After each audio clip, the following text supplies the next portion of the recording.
Good morning, students. Today we are going to start with the next part of two stories about flying, that is a black aeroplane. Okay, so a black aeroplane, as I told you, that this is a story about an aeroplane. The pilot who was flying his plane from Paris back to England. He was very much, you can say, he was very much excited to reach his home to have an English breakfast with his family. But what happened? Suddenly, what happened? He saw dust of cloud in front of him, and this, you can say, this storm of cloud, it enclosed very, you can say, sinister storm, and ultimately he had no other option. All the signals of his aeroplane, they stopped working, and he had no other option what to do. Then suddenly, a strange aeroplane, black aeroplane, emerged from the side of his aeroplane, and he could see through the window glass of his aeroplane that he was making a gesture just to follow him. So he had no other choice except to follow, and he had followed that plane, and ultimately what happened? He was safe. But when he reached the ground, he has gone to the control room in order to ask about the identity of the, you can say, unknown aeroplane in the sky. And what surprise he has got, this we are going to study. So yesterday I have also given you an introduction, so let us start. But just before that, you can have a look over the chapter that is being shared on your screens. Yes, you just have a look. So the black aeroplane. Okay, now coming up to the black aeroplane. The moon was coming up in the east behind me, and stars were shining in the clear sky above me. So the poet is saying, he is explaining about the situation that when he was flying his aeroplane, he has looked that it was clear sky, no sign of cloud in the sky at all. Everything was so clear, and he was just flying his aeroplane. There was clear moon in the sky as well as stars. There wasn't a cloud in the sky. I was happy to be alone high up above the sleeping countryside. He said that I was really very happy that nobody was there in the sky, and the line was completely clear, and everybody was sleeping in the countryside. Means everything was quite silent. I was flying my old Dakota aeroplane over France back to England. So which aeroplane he was flying? He was flying his old Dakota aeroplane from Paris, that is France, back to England. I was dreaming of my holiday and looking forward to being with my family. He said, I was thinking of that holiday, and I was just looking forward to be with my family. I looked at my watch, 1:30 in the morning. So what was the time? It was 1:30 in the morning, and it was 1:30 in the morning, so everything was quiet. And next, I should call Paris control soon, I thought. As I looked down past the nose of the aeroplane, I saw the lights of the big city in front of him. So he thought that he should make a call to the control room of the Paris. And then what happened? When he has looked, he thought that everything was quite clear. I switched on the radio and said, Paris control, Dakota DS 088 here. Can you hear me? I'm on my way to England, over. So he has informed the Paris control room that he is flying back to England, and he should get the proper signals regarding that. The voice from the radio answered me immediately. DS 088, I can hear you. You ought to turn 12 degrees west now, DS 088 over. So he has given the other one from the, you can say, from the opposite side. He has given the, you can say, he has given him the instructions that you can turn your aeroplane now 12 degrees to west. I checked the map and compass, switched over to my second and last few times. So he was checking his, you can say, all the signals. He was checking his compass, that how he should turn now 12-degree west, and ultimately he has also checked his fuel tank whether there was enough fuel in his tank or not. So what happened? And turned the Dakota 12 degrees west towards England. So he has turned his Dakota aeroplane to 12 degrees west. I checked the map and compass and switched over to my second and last fuel tank and turned the Dakota. Okay. I'll be in time for breakfast, I thought. A good big English breakfast. Everything was going well and it was an easy flight. So he thought that everything was quite clear. He said that I will reach well in time. I will have a great breakfast with my family and I will reach at proper time. Paris was about 150 kilometers behind me when I saw the clouds, storm clouds. So he said, when I have covered a distance of 150 kilometers, I saw that the clouds were, you can say that the clouds were behind me. Okay, that is a storm of clouds. So it means something to worry. They were huge. They looked like black mountains standing in front of me across the sky. So when he reached near, he had seen that these clouds, they were just looking like that of black mountains, very large clouds, and out of which emergence or coming out of these clouds is very difficult. They were huge, and I knew I could only fly up and over them, and I did not have enough fuel to fly around them to north, to or south. He said, but he had no other choice. He had to go inside these clouds as he had no other option because there was not enough fuel in his tank so that he can go back. In spite of going to the west, he should go back to north and south and then come to west again. No, there was no option to him. I ought to go Paris. I thought, but I wanted to get home. I wanted that breakfast. He said, according to the situation, I should go back to Paris. But he said, no, I did not have any choice. And because he wanted to go to his home to have that English breakfast with his family. I'll take the risk, I thought, and flew that Dakota straight into the storm. He said that I had no other option, that I had to take the risk. And ultimately, what has happened? He took the risk and he has flown. He has flown back into the, you can say, storm of clouds. Inside the clouds, everything was suddenly black. It was impossible to see anything outside the aeroplane. So when he has entered the storm, everything was, you can say, quite black. There was not it was not impossible for it was really impossible for him to see anything outside. The old aeroplane jumped and twisted in the air because of the storm. It was air must be blowing, and because of this kind of situation, so what has happened, his aeroplane, it jumped and twisted too. And I looked at the compass. He wanted to know the direction. But what happened? I couldn't believe my eyes. The compass was turning round and round and round. It was dead. It would not work. The other instruments were suddenly dead too. I tried the radio. So he said that I tried the radio too. I thought that how my compass was working, but actually what it was not at all working. It was turning round and round, and he did not know what to do. Paris control, can you hear me? There was no answer. He was trying to contact the Paris control room, but there was no answer to him. The radio was dead too. He had no radio, no compass, and I could not see where I was. He was trying to make his, you can say, contact with the control room, but his radio signals were also dead. His compass was also not working, and he did not know where he was. Then, in the black clouds quite near me, I saw another aeroplane.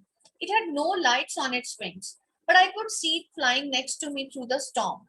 So then, suddenly, when he looked around, he saw that in another aeroplane it was flying. This aeroplane, which was flying in the sky, it did not have any lights on its wings. But he said, without lights, but I can see it very well that it was flying in the storm. I could see the pilot's face turned towards me. I was glad to see another person. He lifted one hand and waved. Follow me, he was saying, follow me. So he said I could be able to see the face of the pilot. There was pilot sitting in the aeroplane. He said I was happy. That pilot in the other aeroplane, he was waving. He was moving his hand, giving him an indication that he should follow. Next, he did not have any other option. He knows that I am lost and he is trying to help me. And he know the pilot of the other aeroplane, he knew that this pilot in this aeroplane, he has lost his way. And he turned the aeroplane slowly to the north. Then what he did, he turned his aeroplane to the north side in front of my Dakota so that it would be easier for me to follow him. I was very happy to go behind the strange aeroplane like an obedient child. So he said he has twisted his aeroplane little bit to the north so that I can follow him easily. and I was following him like an obedient child. Why an obedient child? Because he did not have any other option except to follow that aeroplane, because he was lost in the storm. He has lost all the control. He has lost all the connection to the control room too. After half an hour, the strange black aeroplane was still there in front of me in the clouds. Half an hour passed on, and he was following that aeroplane. Now, there was only enough fuel in the old Dakota's last tank to fly for 5 or 10 minutes more. Now he checked the fuel tank, that there was not enough fuel tank. It was only sufficient, just he can make a flight of only, you can say, 10 to, he can only make a flight of 5 to 10 minutes more. I was starting I was starting to feel frightened again, but then he started to go down and I followed through the storm. And he was frightened that what would happen if my will come to an end, if the fuel tank will be emptied. But then what happened? This aeroplane, it started going down. And then he was following again that aeroplane through the storm. Suddenly, I came out of the clouds and saw two long straight lines of lights in front of me. It was a runway, an airport. I was safe. So suddenly what happened? He came out of the clouds. Then what he saw in front of him, the two straight lines of lights in front of him. It was a runway. So he has reached the runway of an airport. I turned to look for my friend in the black aeroplane, but the sky was empty. He tried to look for that aeroplane in the sky, but what he was looking, there was no indication of any aeroplane there. The sky was quite empty. He was thinking where the aeroplane has gone. And then afterwards, there was nothing there. The black aeroplane was gone, and I could not see it anywhere. He did not have any indication of this strange aeroplane that appeared in the sky. I landed and was not sorry to walk away from the old Dakota near the control tower. I went and asked a woman in the control center where I was and who the other pilot was. I wanted to say thank you. So, before going to his home, when he landed onto the ground, he went to the control room in order to ask the woman in the control room that which aeroplane was it in the sky who has saved him from the storm. And he said that actually I wanted to thank him. She looked at me very strangely and then laughed. She looked at the pilot strangely and she laughed. Another aeroplane? Up there in the storm? No, no other aeroplanes were flying tonight. Yours was the only one I could see on the radar. She laughed. She said, another aeroplane? What are you saying? There was no other aeroplane in the sky except yours. And in the radar, I have seen only yours. No other aeroplane was in the sky. So, who helped me to arrive there safely without a compass or a radio and without more fuel in my tanks? Who was the pilot on the strange black aeroplane flying in the storm without lights? So, the pilot was surprised to see that who was that pilot who has saved him, who has saved his life, who has saved his life without, you can say without enough fuel in his tank, and he was able to finally come out of it, means come out of that storm. Means it remains still a mystery for him that who was there and how he was able to come out of this, you can say, out of this kind of, you can say, storm. It means like that it was really a, you can say, really a very, you can say, strange thing for him to come out of it, right? So this is the main, you can say, so this is the main chapter, very simple one, okay, that we have studied, okay. But actually the pilot, he did not have come to know that who actually the other pilot was, who was sitting in the aeroplane, okay. So he was just thinking, he was just pondering over, but he did not get an answer to it, okay. Now coming up to the question answers, thinking about the text. So first of all, I would like to ask, is the chapter clear to you? If yes, just put your thumbs up.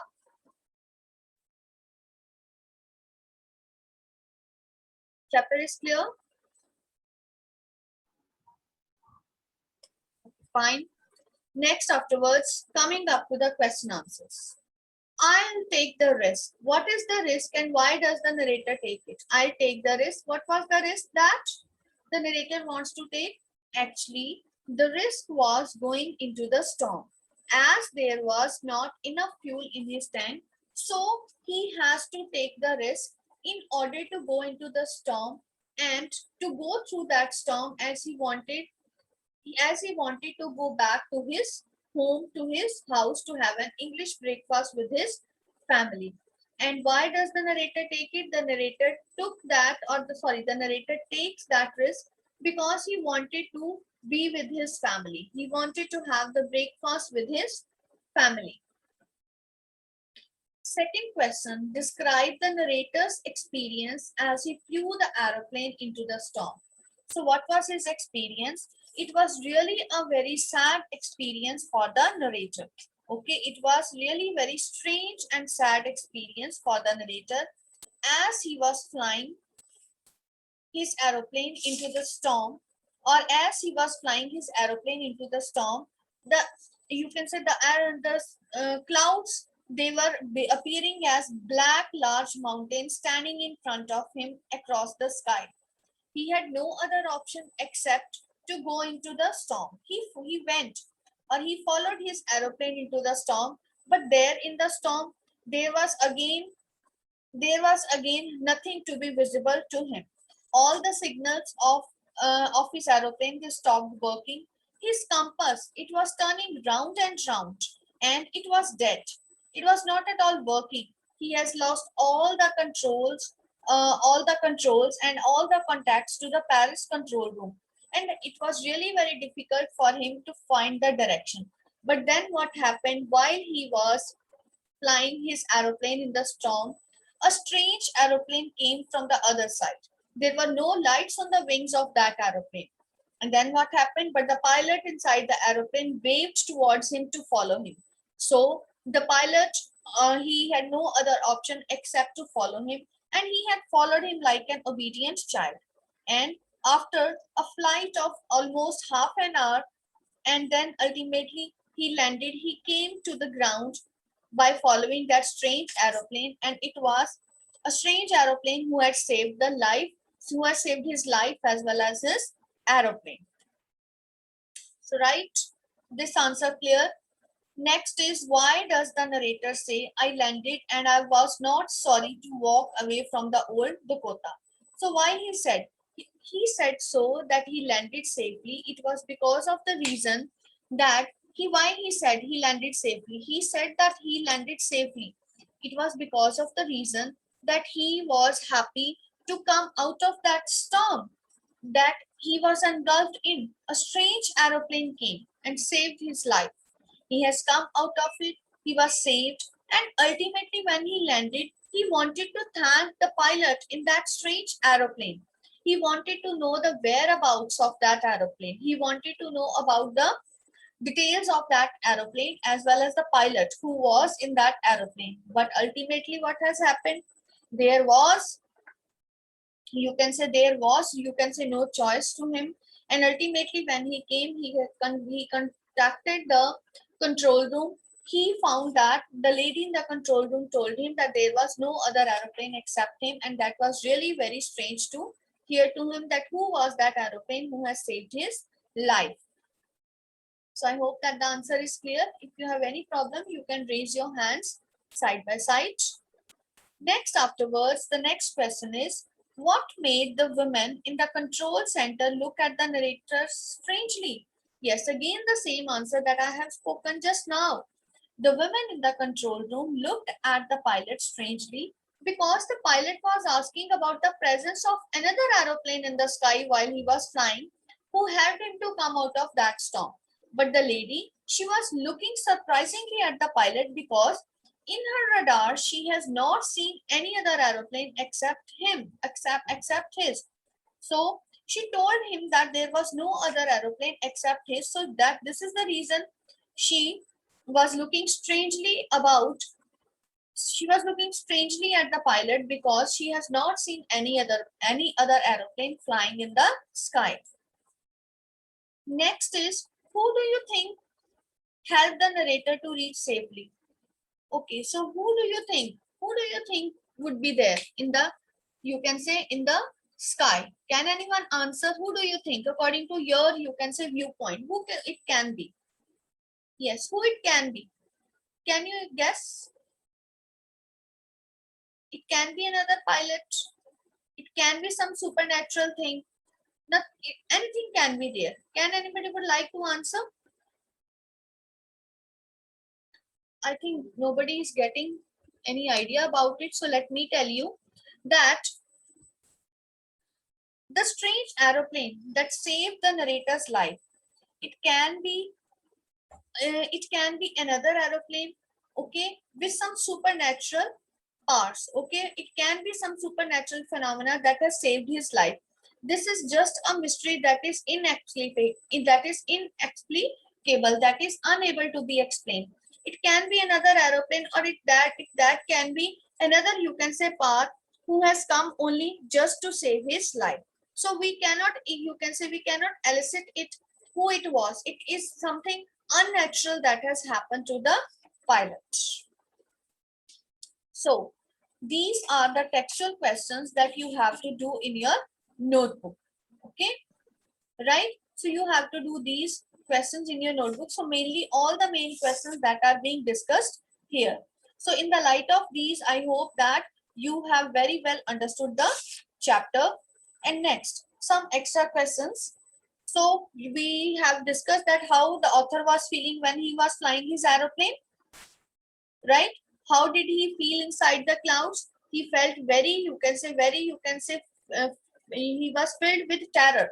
Okay, he was frightened also when he was flying in the clouds, because his aeroplane has lost all the controls with the Paris control room. His compass was not working. It was turning round and round, and he has lost all the controls. And in the aeroplane, and in the storm, in among those black big mountain clouds, he was not able to see anything.